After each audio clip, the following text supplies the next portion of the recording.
When you look at luring, it's one of the most important things in dog training. When you have successfully classically conditioned a dog to the yes, which we call the marker, that signifies when the dog is going to receive the reward or when the reward will be presented.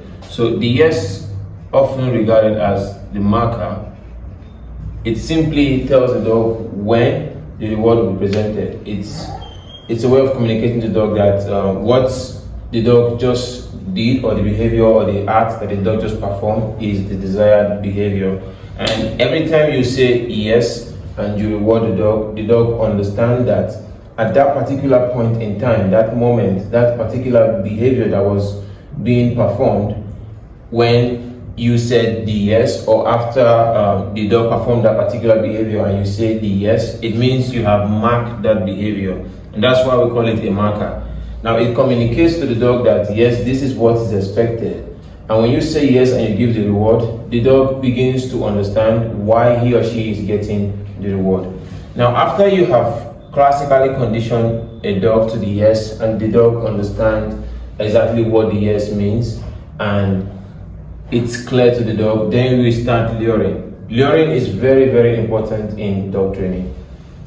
If you can control a dog's head, you can do almost 80% of everything we do in dog training when it comes to obedience training and any form of competition style training. Because when the head moves and you're able to control the head, the rest of the body is going to follow.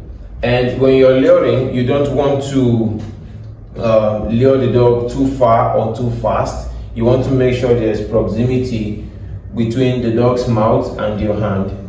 And how you move with the treat on your palm is very important, because that is what we guide the dog into different positions. So let's say we're teaching heel, for instance. You want to make sure that when you move with the dog, your lure is very accurate and it aligns with your leg. You don't want to put your hand too far away from the dog, because then the dog starts moving forward. You want to make sure that the treat, the lure, stays by your side and it's aligned to your leg.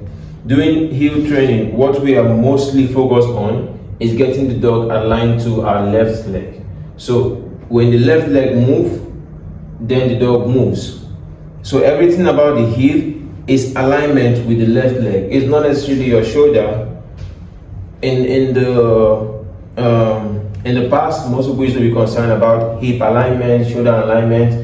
But as we progress in dog training, we begin to see it more desirable that the dog align to your left leg. So it's when the left leg moves, the dog moves. So if I move the left leg forward, the dog is supposed to move forward with me. And if I move the left leg backward, the dog is also supposed to move backwards with me. So it's all about the alignment. So when you lure, you make sure that the dog aligns to your left leg.